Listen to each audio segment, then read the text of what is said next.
अक्सर देखा जाता है कि बेटियों को स्कूल जाने से लेकर कॉलेज के दौरान कई हिदायतें दी जाती हैं, मगर बेटे के लिए किसी बात की रोक टोक नहीं होती। लेकिन सिर्फ बेटी और बेटे दोनों को घर की जिम्मेदारियों के साथ कुछ ज़रूरी बातें सिखाना ज़रूरी है।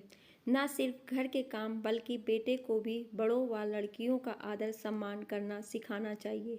बेटों को दिए गए आपके संस्कार ही उन्हें भविष्य में जिम्मेदार और आदर्श व्यक्ति बनाते हैं। कुछ घरों में बड़े बुजुर्ग बेटों को घर का चिराग कहकर सिर पर चढ़ा लेते हैं, जो कि गलत है। आज के समय में बेटियां भी बेटों से कम नहीं हैं।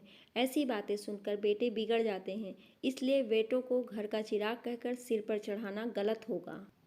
अक्सर माँ अपने बेटे को किचन का कोई काम करने नहीं देती, लेकिन आज के दौर में लड़कों को भी किचन का काम आना चाहिए।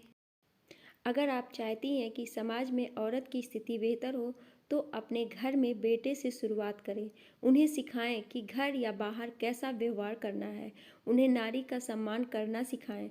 बचपन से मिली इस शिक्षा के कारण वह हर रिश्ते एवं बाहर की महिलाओं का भी सम्मान करेगा और उनसे आदर से बात करेगा।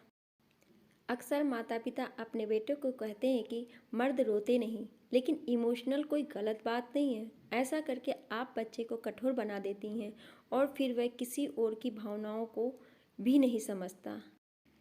अगर बेटा बाहर से लड़ाई झगड़ा करके आता है तो उसे बढ़ावा ना दें, बल्कि उन्हें बताएं कि मारपीट करना गलत है।